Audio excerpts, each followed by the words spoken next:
Kasey Lum is a Vancouver-based director whose cinematic storytelling blends atmospheric narratives and a powerful visual for global brands and acclaimed artists. Kasey and I go way back in our skateboard film days, filming skateboard videos, sketches, long before he became the versatile director he is today. What is up, Kasey? Robbie, big wet hug in the hot tub after not seeing you for so long, Rob. That is something that replays in my head, like rent-free every now and then, and I just cringe. I get. So what happened was Kasey and I live relatively across the street, and we never see each other. And if we're even on Zoom today, we don't even see each other. We hadn't seen each other in what, 5 years, 7 years? Yeah. We went to Hillcrest Pool, not together, but we saw each other in the hot tub, and it was just full embrace hug. But then we kind of realized it was kind of like a slimy hug, and it was gross. And everybody was sitting around watching, like we were in the middle of them. That was funny. As I kind of mentioned, like we skated together quite a bit back in the Bonzo days. We both lived in New Westminster, but I actually How long ago was that now?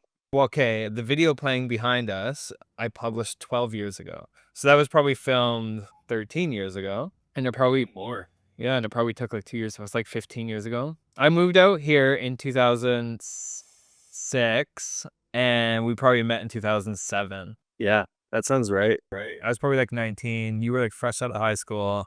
Dude, those are the wild days. Those are the days of skating where you would skateboard all day. Like you would. And like 6 to 7 days a week. Yeah, your stamina at the time was just like wild. Stamina, but also just availability. Yeah, no job.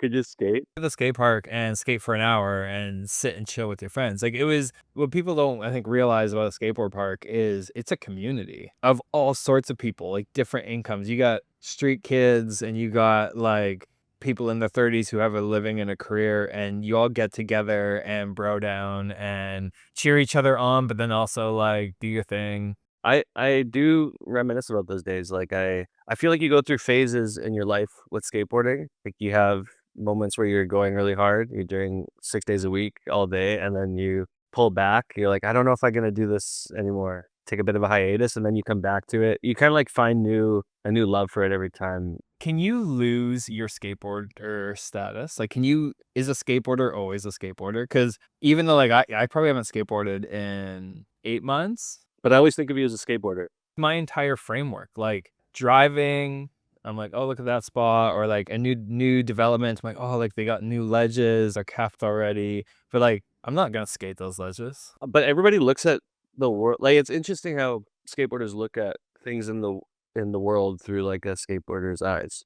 There was this article, I want to say it was an SBC, because this artist, like the city commissioned this artist to do this like cool bench. I believe it was at the Olympic Village Sky Chair when it first opened. And it was like this cool wave, and skateboarders like flocked to it. And it was like an amazing obstacle. And at first the artist was like livid, like skateboarders destroyed her bench. And she came to learn, like she kind of investigated and learned how actually it was such a blessing that skateboarders saw her bench as like a piece of art to interact with, and it like drastically affected her career and how she produced these like community benches. I should like go back and like kind of find that article. It was a really cool article. That's cool. Perspective changed from negative to positive with skateboarders interacting with her bench. That's actually an interesting, like, that's a good jumping off point for this. Yeah, have you ever been to Thompson Skate Park? It's in Richmond. I don't know exactly where, but it's a pretty like mellow park, and all the obstacles are fairly unique. There's like random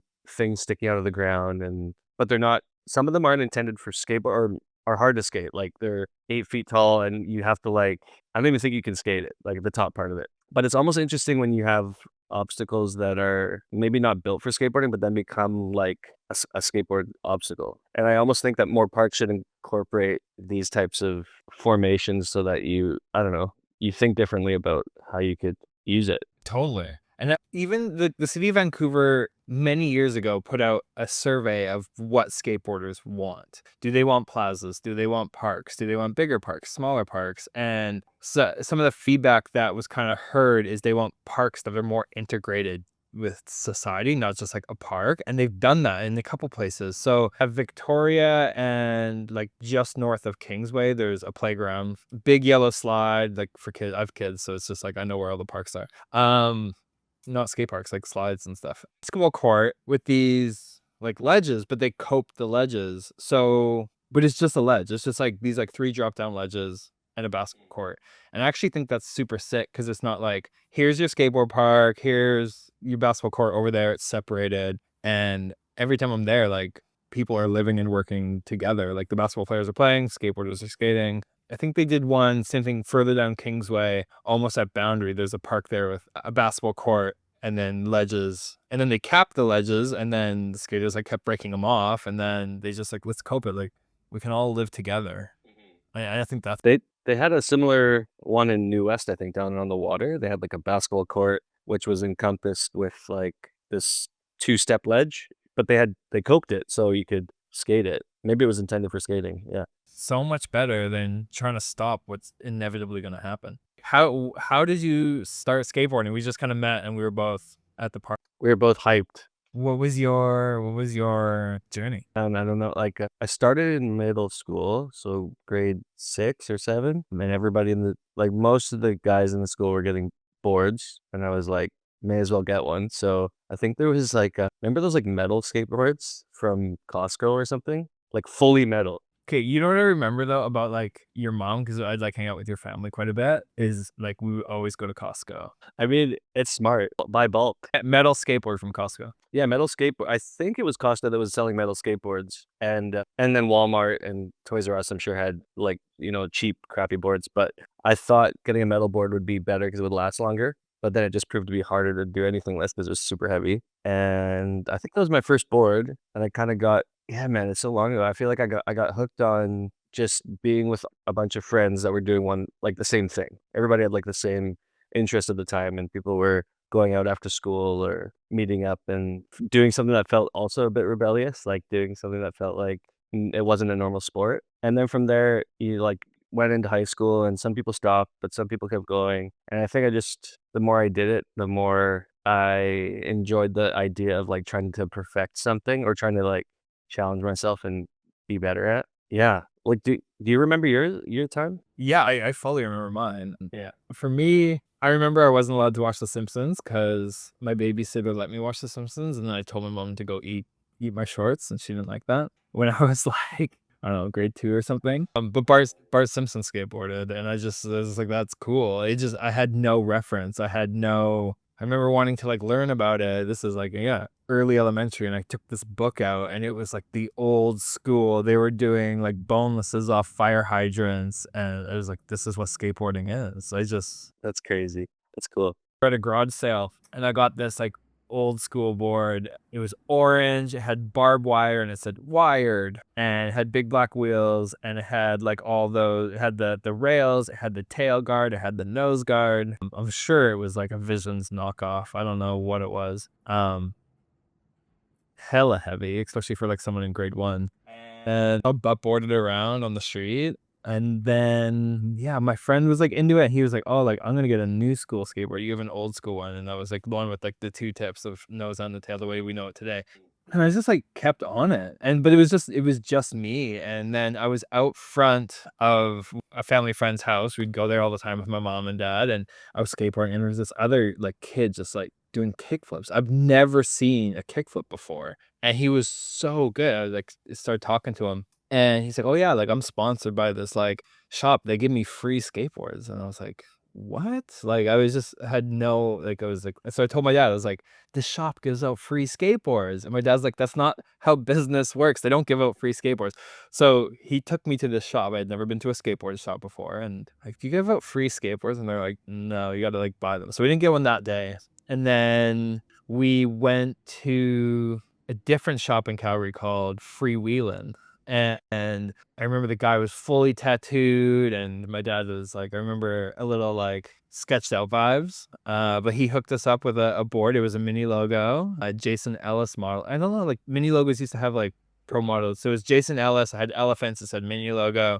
And the guy with the tattoos was so nice and helpful. And I just remember my dad being like, whoa, like he maybe didn't say it in words, but he was just like impressed that like who he thought was like a degenerate of of society, that the guy was actually really nice and helpful. And then yeah, it just kind of went on and on and on, and eventually I found like my own shop, and that was my crew like through high school. And That's so cool. Yeah, that was your first like pro model board.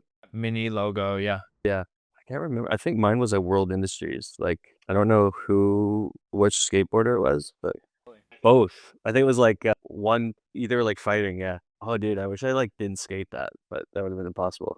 Like just keep it on my wall or something. Funny is like I watch Nine Club and these older guys who are like older than you and I, and they look down on that era of World Industries, and they're like, oh, it was so cheesy, it was so corny, but like that's when you and I were growing up, and I have Yeah. memories of like Wet Willie and Flamboy. Oh, dude, I used to draw those characters all the time, everywhere. Yeah. But it's just funny, just different perspective. The older guys thought it was super lame, but us kids, like, but that's where the money was, is the kids are buying the skateboards. That's where the money was. Like they had so much money to make. Like they had so much money to make videos and content at a time that it wasn't like it was new, right? I think I watched a Vice doc about Spike Jones. I think Spike got money from World to make some videos. I think it was World. I might be wrong. But I think he was talking about how it was like he was like, I want to make a video. And then they bought him all the gear to make it. Like they bought him the camera, the editing software. And I'm pretty sure it was World.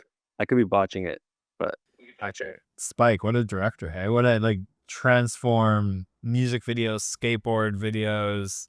He was my favorite growing up. I feel like it's a lot of all the guys that kind of moved into film photography that skated, where he was like a big, we looked up to him, still do, yeah. What was your first skate video? I mean, my early memories for skate videos would be like The End, Birdhouse, and then I'm like some 411s, but I don't remember what issues. But The End was amazing. I still like watch that video every year just to like remind myself what a crazy production it was. And An amazing production. Yeah.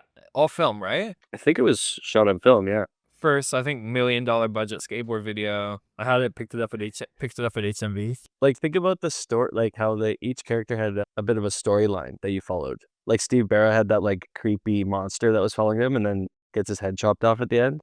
Angie Reynolds had the orangutan. Yeah. Was it Klein and Kirchar who were like on fire and they like skate? The roof was at the end, and then they jump off into the dock. They jump off in the dock wearing suits. I think like that era of skateboard videos, all the sketches were so amazing. So the end had them. Spike Jones again did them in his videos with a goldfish, mouse. Yeah, right. To me, yeah, right was like the biggest kind of my era For sure. first, but it was like the most probably like impactful.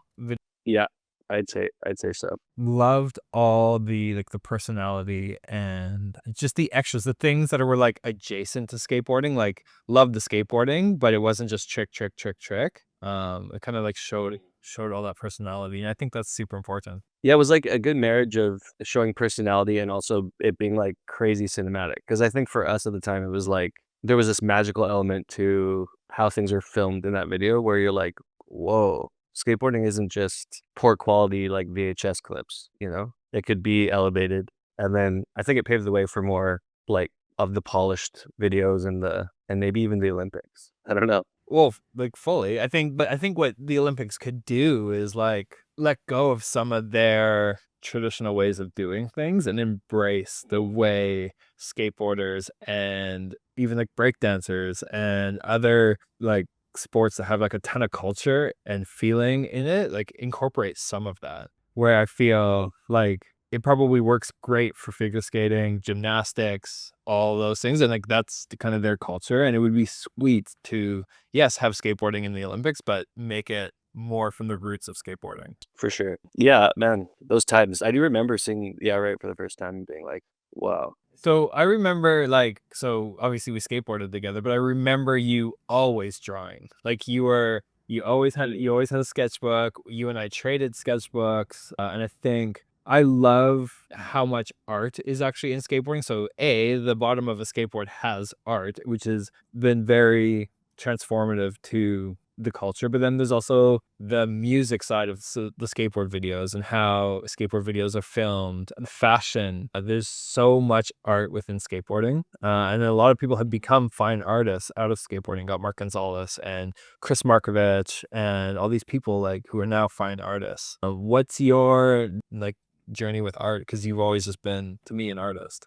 Dude, speaking about always drawing, can you still hear me while I'm over here? I got the earbuds. I just, because I remember when we first met, we would always go to that push skate shop near Bonzer. And you used to do a lot of stuff with people there. But remember we ended up doing a few graphics and I started picking up doing sketching again and like illustrating. So I made this weird one. But yeah, I don't know, like Somewhat like fine detail that I do not have the patience to do. Like you just sit down for like 8 hours and get lost, or what? yeah, I just sit down and then like put music on, and then it's kind of a nice contrast to like maybe working on a little bit more of like a structured thing. Like if you're working on a film or something, you have to be a little bit more like, you don't have to be structured, but I think my film work is slightly more structured than just like going free flowing with illustration. But I think like I've always drawn. In school, I drew even before I started skateboarding. And then like when skateboarding came into the mix, then there was a little bit more inspo because you had all these companies with cool characters. And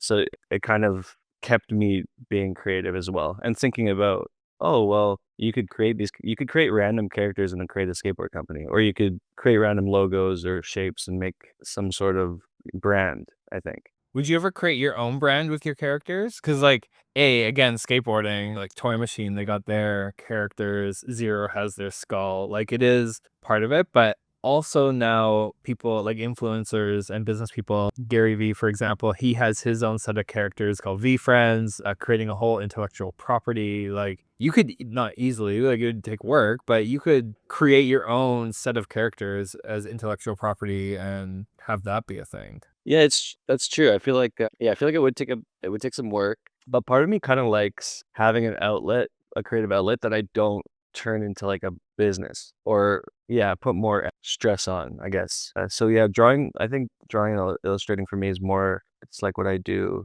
in my spare time when I want to just like get something out. But I definitely thought of it, and I look up to like Templeton, right? And like his characters. And I mean, such a visionary in the whole space.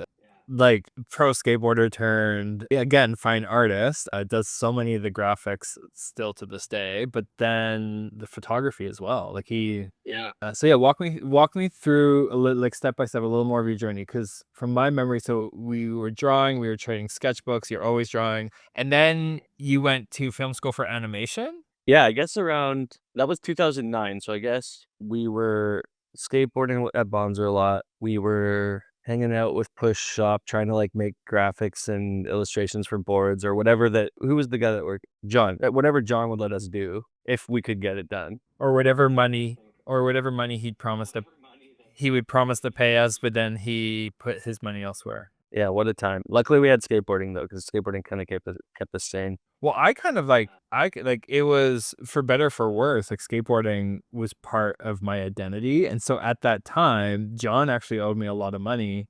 At the time, it was a lot of money. It was probably like $800 for filming and photos and t-shirt making. And at the same time, the skateboard store that I kind of grew up at, Skaters, they closed after 26 years. And I was so fed up, and I felt like my identity was like crumbling. So in that regard, it's a negative. I shouldn't have had that be my identity, but that's just part of growing up. But that was actually kind of like a very difficult time for me, and I quit skating for at least a year because it was a very difficult time. Yeah. You mean just with like everything that was happening at Push, skaters closing down? Yeah, like everything happening at Push, John he was going through his own thing, and I hope he's doing well now.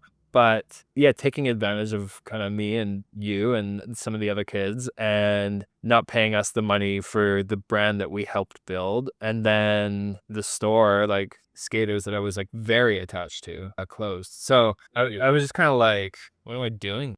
What's happening? Yeah. But now I realize it was like part of my identity, and that was being threatened. And I'm older, wiser, and I kind of know that I can fully enjoy skateboarding, but it's not necessarily my identity. Yeah. I think when you're Self-worth is not tied up within skateboarding. for sure, for sure. What was the question we were talking about? Oh, getting in, like moving into film. Yeah, so like that like crossover, like skateboarder Kasey turned. So yeah, we would do drawings, we'd skate, and then I saw this. I think my dad was pressuring me to go back to school because I think during that time I was out of high school. I did it half a year or a year at Kwantlen for like a design thing, and then I was kind of taking time off, and my dad was like, "You should probably go back to school and do something." So I felt sort of pressured. I was like looking online, like what could I do? And I saw a program at Langara it was like a fine arts program, and it was a 3-year program,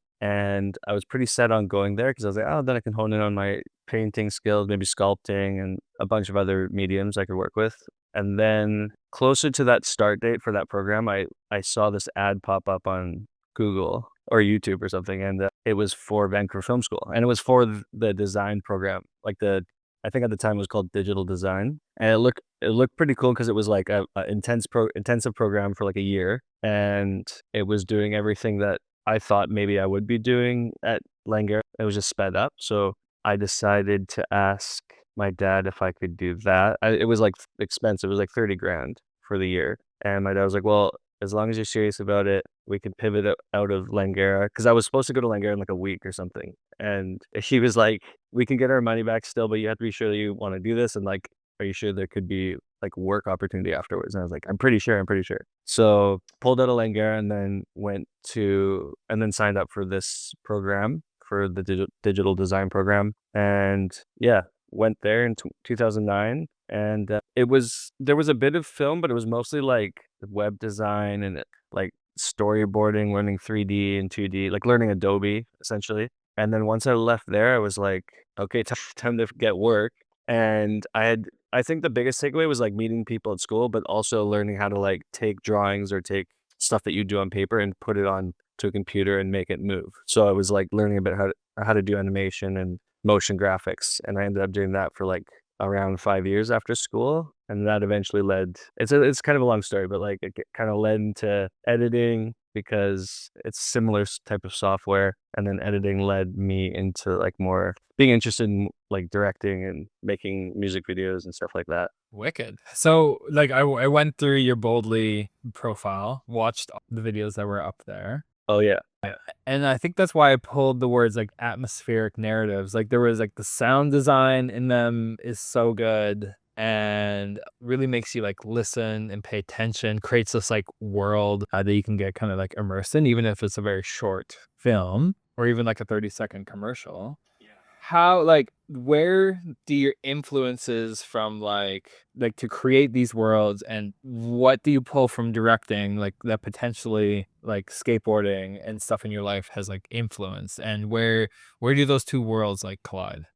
Yeah, so like I think I don't know, the pull to make certain things can be for me, it's like random. Like it's just like what's the flavor of the month type of thing. Like what's interesting. And then also if you get a spark of an idea, it's like following that idea and watching that idea grow. So it's hard for me to pinpoint exactly because I have so many interests, but like exactly what the style is that I like to make because I think it's pretty broad. But skateboarding has definitely influenced the way I approach coming up with ideas and following through with ideas, just like the sporadic and sort of unpredictable nature of skateboarding. When you're like out and you like go out, you go out to maybe not get a clip, filming a clip, but you go out to accomplish a trick, and that can take so many different shapes on the day. It could be a battle. Like if you, because I was the filmer of everyone because I was the worst at skateboarding, but we'd sometimes go back. I was the worst. But like we go back multiple times to get it. And I think skateboarders have this drive to accomplish things that is really intriguing to me, especially because it's usually self-imposed. And like your art is going to be self-imposed, and obviously you need to make a living in directing, so way you're kind of doing that, and editing we were talking about, but like a lot of it is self-imposed kind of torture with an amazing reward at the end of it. Yeah, and a lot of the time you don't know if it's gonna work out, and you're sort of leaving things up to chance and hope a bit. And I think it's kind of funny. I just watched this like a video on Jerry Sue talking about his art, his photography, and how it's similar to his skateboarding career. It's so good. And he's top, all time top for me, both skateboarding and photography and just personality, and he's way cooler than I'll ever be. Yeah, Jerry's like if okay, top five skateboarders growing up, he'd definitely be in the top five for sure. Yeah, yeah. What's your top five? Okay, yeah, Jared be in there, Reynolds, and he's in the game. I did like Kurt, like I really liked Kirchart growing up, and oh man, top five's hard. There's so many. I mean, the early like America days with like Leo and Herman, I was like, those were the guys that I looked up to the most, I think. And all, like, I've loved watching all of them, like literally all those guys, their like character arc from being kind of out of control, wild, drinking too much, to like most of them have like families or businesses. Like Herman is like this really cool like shoe designer, car collector. Like, yeah, they just feel like they have their shit together, which is really cool. Yeah. Jerry and his, because he was America, right? He was Osiris in America. Yeah, he was. I feel like you could have picked my top five. I feel like you knew my top five. I think we grew up in the same era, right? Yeah, yeah. What if I was like, oh, Musk, Danny Ray? You'd be like, or Danny, yeah, Danny Ray. You'd be like, what? Yeah, it'd be a little, no, like, yeah. So none of that, like, I know you and I know your aesthetic. Like, none of those to me are a shocker. Yeah. But honestly, my most like now, if I were to come up with some names, I would be like some local guys that are from Vancouver. Same thing. I love watching that. Like watching Magnus and Mikey and even like Spencer. All these guys are so good now, and they're just. It's cool to be able to like know guys that are good. Like go there and watch it firsthand is like pretty cool. Yeah, like you probably know them better than I do. I years ago brushed shoulders with them at different parks and stuff, but same thing. I watch a lot more of the local guys. I love watching Spencer Hamilton, and I love even following like Ryan DeCenzo, who's just like killing it. Like he's moved to California and stuff, but still bringing out amazing parks, still competing against the best of the best, still, making podiums every now and then. I just think it's so cool to live in a place where it bred this culture and that kind of stuff. Yeah, I was gonna say it's like when you were younger, you didn't really realize how much of a hub Vancouver was for skateboarding, or at least I didn't. I don't think. I always thought of like, oh, LA and like you got New York skateboard, but you don't think of like Canada as being a big hub. I don't know. And then as you grow up, you're like, oh man, there's so many skateboarders from Canada, and they're so good.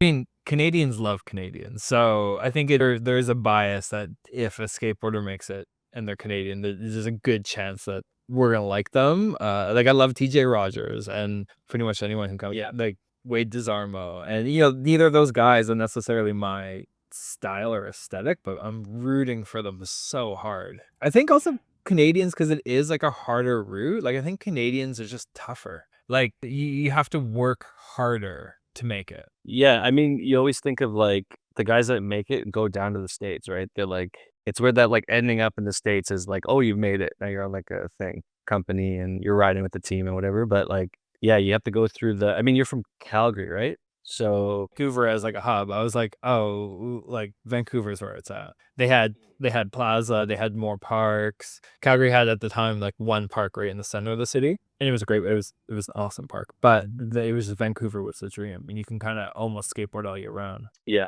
you can't really do that in Calgary, I guess. No, we had the indoor parks. We had the Source, which was a Slam City Jam park. So the last Crazy. Slam City Jam that there was, the Source bought the park, or it was donated, maybe, I don't know. And so we had the Slam City Jam course as our indoor skate park. Dude, that's sweet. Why didn't we keep it? Why didn't we keep any features from that? Yeah, that's fair. I think it was in the barracks, which is funny because now there's the barracks, but like it was like an army base. So maybe it was I don't know if it was an airplane hangar, but it was like airplane hangar. It was like a big warehouse, and then they had to build like a beginner section because like not everyone like me could skate the City Jam course very well. Because were the obstacles big? Like the pro section was huge. But then they built like a beginner section, and then they had like a giant mini ramp, and then yeah, it was wicked. Dude, that's one thing I feel like we were so fortunate to have here was like the few years that Slam was in Vancouver was like those were probably my favorite times growing up skateboarding, was to go to like a Slam City Jam comp and see guys that you see in videos from around the world. And like, I don't know, it was a different vibe and time of skateboarding back then. I think it was like at the peak, one of the peaks of like popularity. I didn't come out for any of the City Jam contests, but I had I think it was like Slam City Jam 2001 VHS, and yeah, that was on like repeat. Like it was such a good video. And even like pros, like Nine Club talks about it all the time coming up to Vancouver and how amazing of a time they had in Vancouver. Ray Barbie today on Instagram posted an old clip of Slam City Jam. He's like, oh, like I loved Vancouver. And to me, that's like really crazy because you get the best of the best people all over the world being like, Vancouver's the place. Like we used to go to Slam City Jam. Like it was an amazing moment in skateboarding. Yeah, dude. I mean, it would be different now if we had like Slam City here, and it wouldn't be the same, I don't think, but because it was still a time when like skateboarding was still its own thing. Like the culture wasn't as big, and having it housed in like a big place, the Pacific Coliseum, is that where it was? I think it was there. Right. But having like that in such a big building, and I don't know, it was special. Yeah. What are you working on nowadays? Like what's going on? What's your day-to-day of a director, filmmaker, editor look like right now? Well, my phone just died. Weird. No, day to day. Well, right now I'm working on this vertical feature, which we won't talk about too much. But yeah, the hours have been crazy. So essentially, like, I think companies are realizing that, shooting vertical we consume so much on our phones that like they're starting to create content that is vertical, and they're creating content that is bigger than just like short pieces. So this one is 90-minute feature, broken up into 60 parts, and I'm working as an editor on it. But yeah, I don't know. It's meh. Yeah, sure. That one is like, to me, that's a super interesting concept. Are they shooting it vertical, like native vertical? Like they turn the camera. Yeah, they turn the camera sideways. Yeah. They're not filming it horizontal for YouTube and then making it vertical afterwards. Nope, they can never go back. It's vertical or nothing. They're committed. But no, I agree with you. I think it's interesting. Like I'm not gonna rip on it too hard because I think you just have to adapt and like embrace the new things that are happening. But I think the turnaround time is crazy because like versus a normal feature that you would maybe try to get a theatrical release for, this is like a month turnaround. So they shoot it in 8 days, and then they essentially want the edit done in like 3 weeks. So it's like a vertical movie of the week. it's a vertical movie of the week, kind of like a modern day soap opera. Where's it released? Like, is this an Instagram or TikTok thing? What is it? So they have their own special app that they play it off of. But I think so like the first 5 parts are free to watch. And then after you watch 5, it hits you with like a paywall. I heard Netflix is introducing a vertical feed and they're doing clips, Netflix stuff. Yeah, I feel like that's the thing.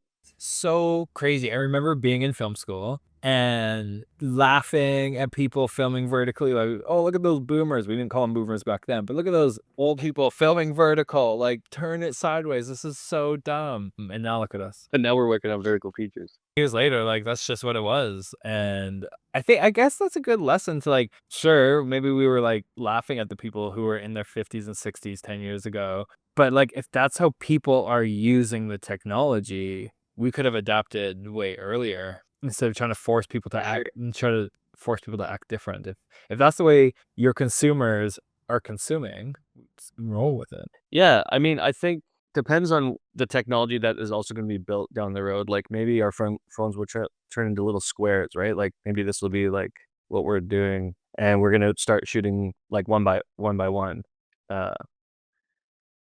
But I don't know. I'm just kind of going with the flow and trying out new things. And I mean, I love widescreen and 16:9 still, but I'm not opposed to trying out new things, I guess. Yeah. Well, did you see the new drone that DJI released? The head of it. So you're flying, and like before, it was just horizontal, and you would have to like auto reframe it or manually reframe it. But now you just press a button, and the camera, when it's in the air, turns. So you can go and be like, oh, I'm gonna get my horizontal clip, and then we need a vertical clip, and do the exact same path vertically. Wow. So the camera flips, or yeah. Yeah, so like the drone's flying like this, and then the camera's here, and the camera will turn. And crazy. And so like you kind of need to be doing both nowadays. For sure. Everybody wants you, even on like commercial shoots, everyone's like, oh, we have to, create here's the outputs. Like you have a 16:9, you have a 9:16, you have a 1:1. So yeah. And like the worst thing is when you're shooting 16:9 and then you have to reframe for vertical, because you're like, I'm not shooting everybody centered in the middle of the frame, like, and from waist up. Yeah. You almost have to set it aside and make it its own thing. Like, I'm going to devote this time at the end of the day to like making this a 9:16 primarily. So when you walk me through this, when you're working with a client, like, and you're a director, what does that look like? So the client comes to you, maybe you wrote the script, maybe they wrote the script, you write it together, but then ahead of time, we need a full piece horizontal, we need 10 verticals from it. Like walk me through that breakdown. Like what do you do? I think for the most part, like on a commercial project, you'll get briefed the job, like you'll get briefed with a script and an idea, and then you take that, you sort of like regurgitate it with your own spin on it, and either they like it or they don't. And if they like it, then you get the job, and they give you all of the like deliverables. Like, here, we're gonna make this thing, and we're gonna have it on TV, we'll have it on the web, and they'll give you all your outputs, and then you plan to make the thing the best you can and plan for those deliverables. And right now, what are corporate clients looking for deliverables? Like is there a norm, or? There's usually like, so if it's for broadcast, there'll be like a hero 30-second thing, and then they'll have cut downs usually to like a 15 seconds, and then a couple 6 seconds. And usually they want the 15s and the 6s to be viewable for 16:9 as well. 16:9 being horizontal. 16:9 and 9:16. Yeah. Or planning your shoot day, you plan for both. So you're like, okay, let's do it or horizontally, and then we need to like kind of redo it, and you flip the camera, or you auto reframe it. I don't like flipping the camera, so I usually am like, we'll find a way to make it work out of the 16:9 framing that we have. I think it's because when I'm thinking about like the hero, for the most part, I'm like, okay, the hero, they only want in 16:9, the 30-second spot. And like, I'm thinking about making that the best. And the cut downs, I'm thinking of like secondary. I'm like, well, whoever the editor is, this is a bad maybe mindset to have, but like, they can find that in the edit. And sometimes I'm the editor, so I'm like, I have to give myself more work and do that. But I don't know. I think it's maybe just I'm old school, and I'm like, I just want the 16:9. And Do you find it hard? I find it hard. Do you find it hard composing for vertical? I feel there's so much more leeway in a horizontal image for storytelling with just the framing. Like how much headroom there is, how much like if you're at the edge of the frame and looking like towards the edge of the frame, they feel more claustrophobic versus having lots of room. totally. I think that's proven to be a thing with this vertical project, is that you can only really have one person, maybe two in the frame at once, but even two, you're like, they look like they're like standing like face to face talking, right? Like, it's hard to position people. Yeah, widescreen, just better framing for storytelling. These verticals are very much like coverage, so it'd just be like somebody talking and then cut to somebody else talking, but you rarely see two people in the frame talking to each other. Yeah. So just like individual shots. It's like individual shots, yeah. And it's just weird. You have so much headroom, and you have so much, like, it's full body, right? Yeah. I find it very difficult to frame just because I have that mindset of like 16:9. Yeah. So what's next for Kasey? Are you still skating? Are you I've been skating a lot, yeah. I've been skateboarding like twice a week. I try to get out there. And then for a few projects coming up, I've been writing on the side, like writing like script style stuff. Yeah, I don't know. I'm just enjoying. And I might try to, like, we're moving in a month just down the street, but we're maybe going to see if we can take a small trip this summer. Looking at maybe Mexico City. I've never seen the city. Mexico City is so amazing, and the skate spots are crazy. Really? That's amazing. Like you could totally skate. I didn't have my skateboard, but super cool city. Okay, so I got to bring my skateboard. I would say so. Bring a skateboard. Sweet. we stayed in Roma, which is like a neighborhood, and then right beside that is La Condesa. Hopefully I'm saying those right, but both of those like amazing kind of communities to stay in. Yeah. I'm like not very familiar with the areas, but I think Roma was one of the spots that people were saying is good. And the food? Incredible. And not even just like, sure, Mexican food. We went for some amazing Mexican food, but everything. Like they had Southern barbecue, they had Italian, and everything was like the best. I Sweet. freaking love Mexico City. I definitely bring a skateboard. I stumbled upon this like one actually kind of famous skate spot in Mexico City. It was in this like park, lots of trees, but it was like, I think this giant double set with banks down either side, and people kind of slashed that pretty hard. Wait, that kind of sounds familiar. Yeah, I've definitely seen it in videos. Okay. Is it like light colored marble? No, I would say it's like darker cement. Okay. Send me a screenshot. I'm sure we could just Google it. Yeah, what else? What else can we talk about? I feel like Well, I think some of the things you were saying that kind of piqued my interest were, I'm trying to remember your exact kind of quote, but it was along the lines of you were saying you liked skateboarding because you liked to perfect something. You liked the technical aspect of it. And now compared to regular team sports where you're a team, you're working together. Yes, you got to perfect your skills. I really did relate to skateboarding being that way. Like you can go skateboarding with your friends, but you can also go by yourself. And a lot of people do go skateboarding by themselves to perfect something. You do something over and over and over and over and over and over again to really get better at it. And it kind of is a solo thing that you can do to perfect yourself. But also I find artistry and filmmaking kind of that way as well. Like you make films and commercials with a lot of people, but a lot of it is an individual expression and doing it because you like to and being self-motivated. Does that like relate at all? Like, Yeah.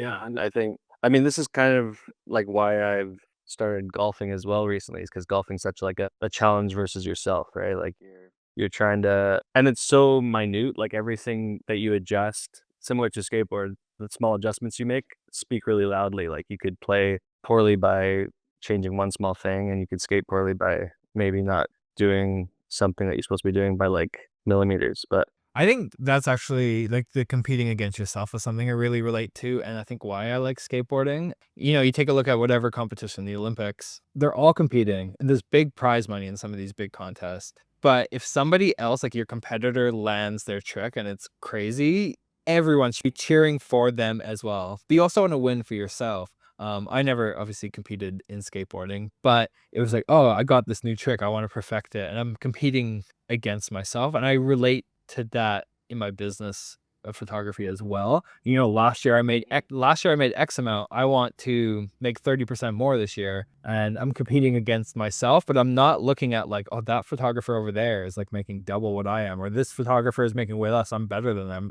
To me, it's not about that at all. It's about competing with myself. And I think that's actually competing with yourself. I think that's a really important skill to have because it keeps you competitive, but not comparison to others. 100%. I think that it's good to be that way, just like in life in general. Like once you compare yourself to, there's always going to be somebody that's doing better than you, or that you think is doing better than you, because maybe they've started before you, or they've worked really hard, and you maybe don't see the work that they put in, but they're there already. So you feel like I need to speed up and do that, and you don't need that stress. So I think doing stuff at your own pace and challenging yourself and not looking outside for validation is key. Also, like something just popped in my head is skateboarding scary for me. Right? Like you make it seem pretty easy, but to jump and land back on the board while rolling with a trick that you're not used to, you're not comfortable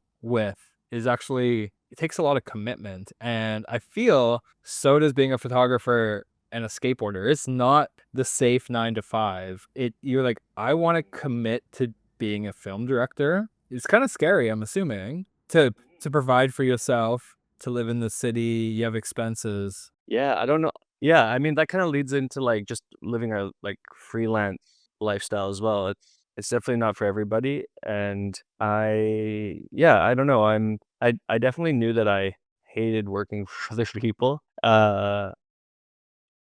And maybe it came down to like, you remember when I used to work at West 49, and in the mall, just like working a job like that. I was like, man, why do people do this? Like people could just work for themselves. Not that I hated Westford. Like Westford I was good when there was a bunch of friends there and you're working with your homies but if you were to work like a 9 to 5 in an office, like I don't think I can do it. But it is scary because you have to be disciplined to make money and sell yourself and do all this stuff, which is a lot of work. And what made you get over, or was there a hurdle to get over of like choosing to take that risk? Hmm. I think when I was transitioning out of like animation world to shooting passion projects, like live action passion projects, I found that it was super fulfilling, like it was soul fulfilling, right? And that almost outweighed working for somebody doing something that I wasn't really like loving. So I was like, I'm gonna roll with this for a bit, doing the thing that is fulfilling. And if I can make money doing it, then I know that even if it's like not that much money, but it's a little bit of money, I know that I can do it.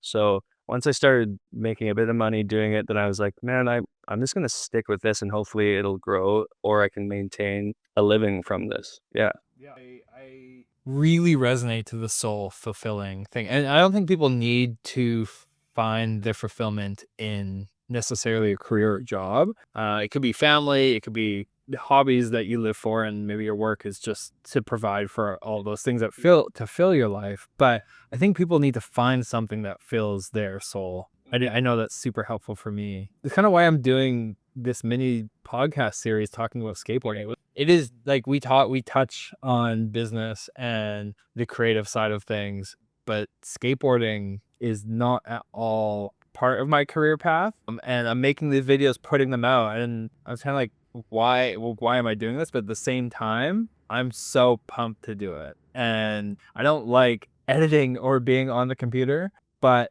it's all I want to do. Like when I finish this, I want to just dive in and do it because I'm having fun and it's fulfilling. Yeah. And so I'm just trying to like bridge those two worlds of making content, talking about business and photography, and also including skateboarding because just pure soul fulfillment. And if people like dig it and they're along for the journey, that's really sweet. For sure.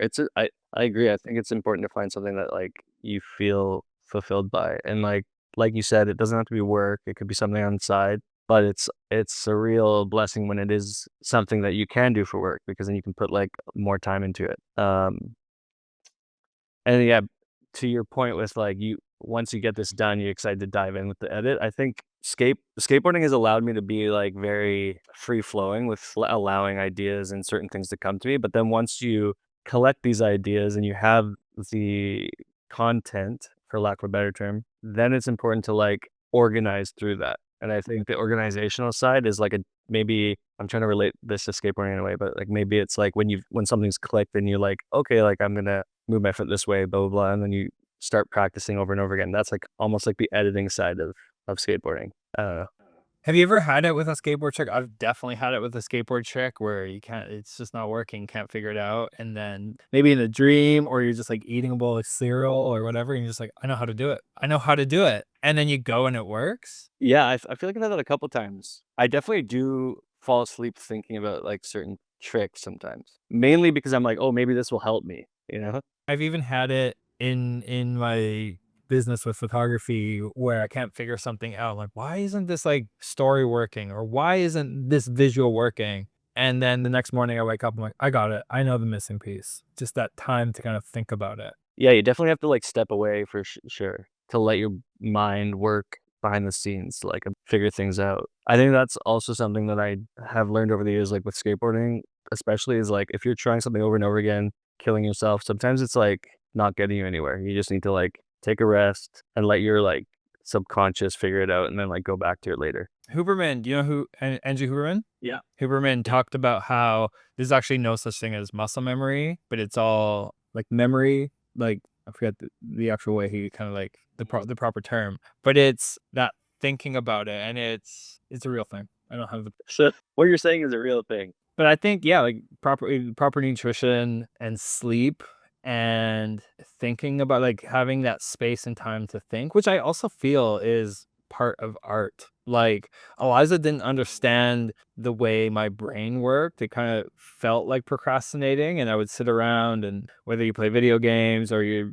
binge TV or you doom scroll or you do art, but it's that like downtime that like you're turning in your head and you're just like, I got it. I can do that skateboard trick, or I got it. I can finish the story finally. Definitely. That's interesting. It's like sometimes when you have blocks, creative blocks or whatever, and you're like, man, I just need to power through. But sometimes it's like good to just step away. And then, I had it recently where the last thing I was writing, which was like maybe a couple months ago, I've stepped away from it because I was just like, I was too close to it. And then the other day, I feel like something clicked for me. And I was just like at the store or something. I was like, oh, actually, that could work. And now I'm going to go back to it. But it's like the time away is almost just as important. And you can live life while you're away from the thing. Totally.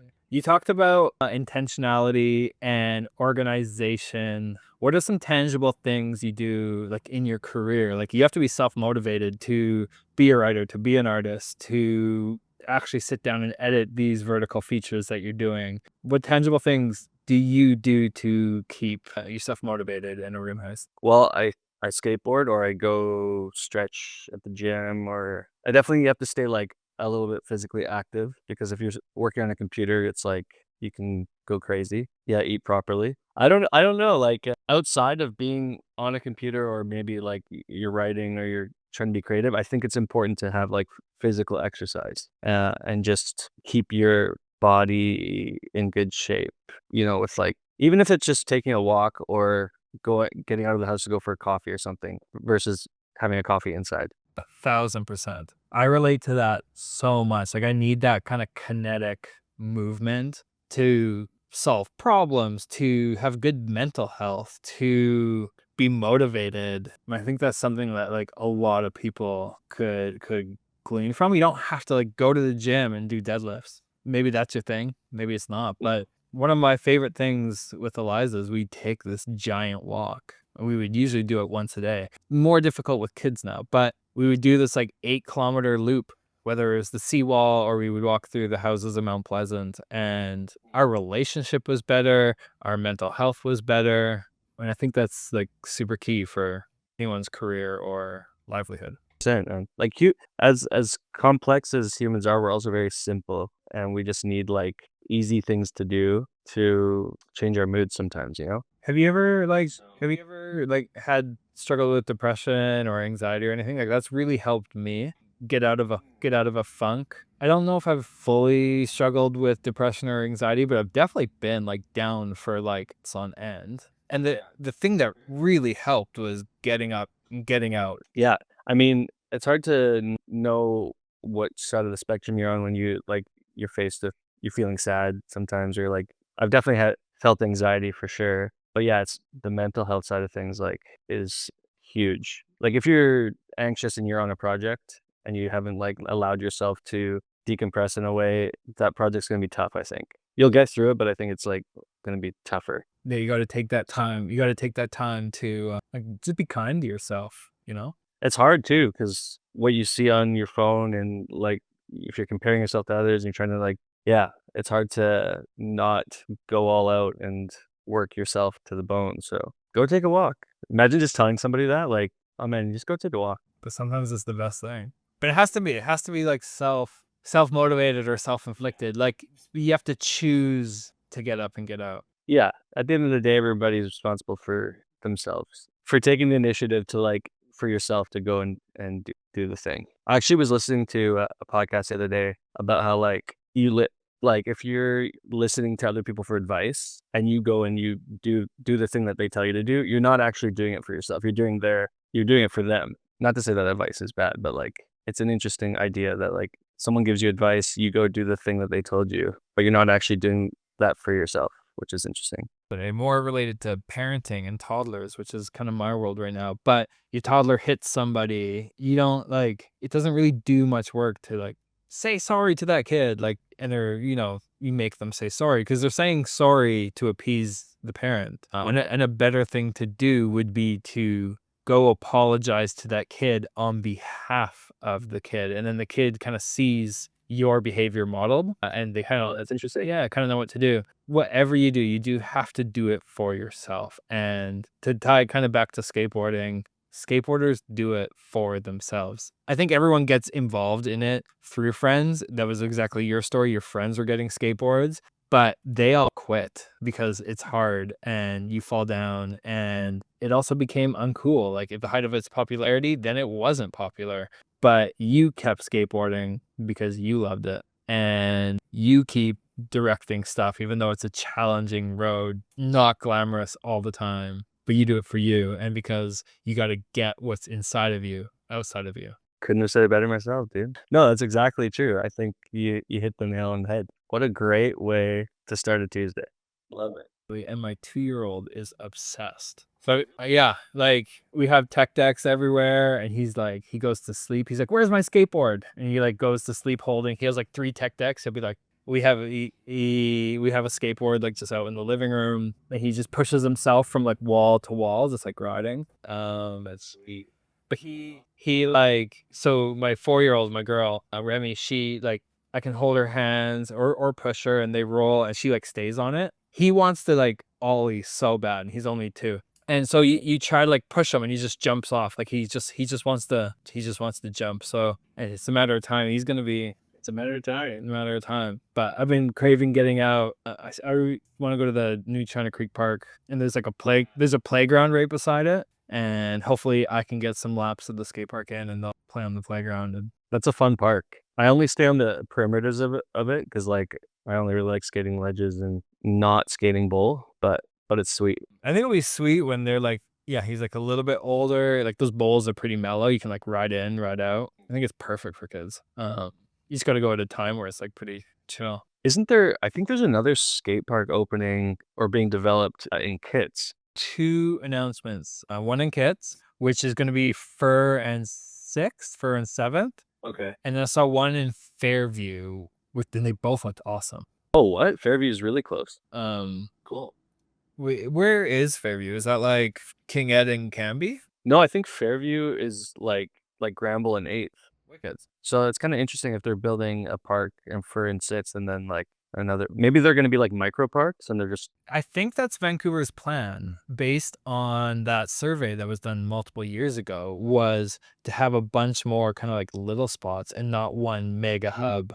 And I personally like that. That's sweet, yeah. I know, like I filled out the survey and I was like, if my favorite spots are Slappy Ledges and Terry Fox. And I don't think, and we can tie this back into our careers as well as photographers and filmmakers, I don't think skateboarders need this big, extravagant, half pipe, full pipe, like crazy obstacles. I feel creativity really thrives well with less. I think the Britannia tennis courts were amazing. People just bringing their own rams, creating their own things as if it was like Lego. And I think when you have a movie that is kind of like slaps you in the face, like this is this type of comedy and this is what you get, and it's just like, it's too easy. Where some of the more impactful films where you actually have to think and figure it out are way more captivating and way more successful. 100%.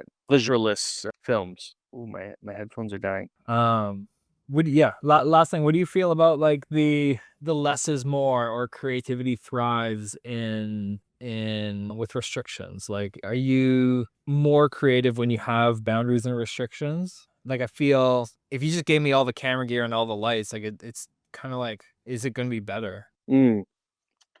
I think having some boundaries does help you maybe create, I don't want to say quicker, but like it allows you to like gather your thoughts and your ideas more easily. Whereas like if something's so broad, it's hard to reel back. But yeah, there's always going to be like limitations in any production or with even skateboarding. There's like things that you're limited to. So I think, I'm definitely a less is more creator, skateboarder. I think even as a father, like I think giving my kids every toy that they've ever seen, like I don't think it's going to make them happy. I think what's going to make them happy is, here's a water bucket and a paintbrush and a garden. We have a garden on our rooftop. Man, they could be up there for hours. But if they have like just so much toys that are like floating around and they just kick them around, they don't actually use them. Totally. And if you're like also giving them other outlets other than just like playing with toys, it allows them to think in different ways too. So I think, yeah, when you're limited to using things that maybe you're not, aren't, the use isn't intended for play necessarily, but like they can create new ways of playing with these things. So I know, like, kids is my world. It's not really your world right now. But when it comes to skateboarding, like, you give a skateboarder a skateboard and a curb, For sure. I mean, I probably could learn some more slappies and practice that more. But you can do so, yeah, you could do so much with just a curb. You can like, it forces you to think, yeah, you just definitely. And so I really do like these tiny parks that Vancouver's putting out. Like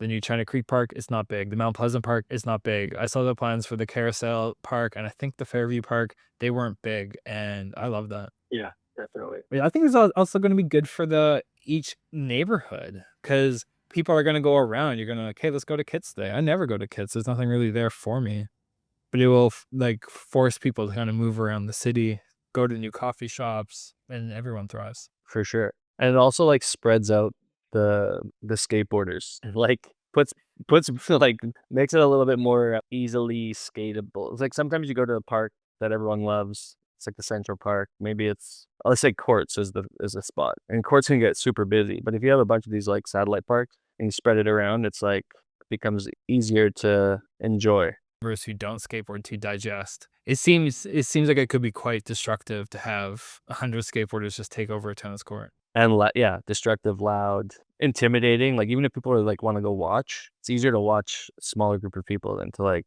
show up at like this crazy, it seems like an event or something, you know? Never been to the tennis courts. I've never skated there because I'm just like the best of the best people are there, and it's like No, it's intimidating. It's intimidating, but don't be afraid. Don't be afraid to come join. listening my kickflips in the corner and then get like smoked by Rick McCrank or something. He's so good still. So good. But I love also, like, I see a lot of the female skateboarders, the girl skateboarders go there. The Caroline still skates and you see Una go there. I love it. Yeah. I love it. Yeah. Not me though. Nope, dude. My ear's dying. Yeah. My we're at an hour and a half now, so I gotta cut it down. There's gonna be a lot of good stuff to pull from, or a lot of crap to sift through. That's what AI is for.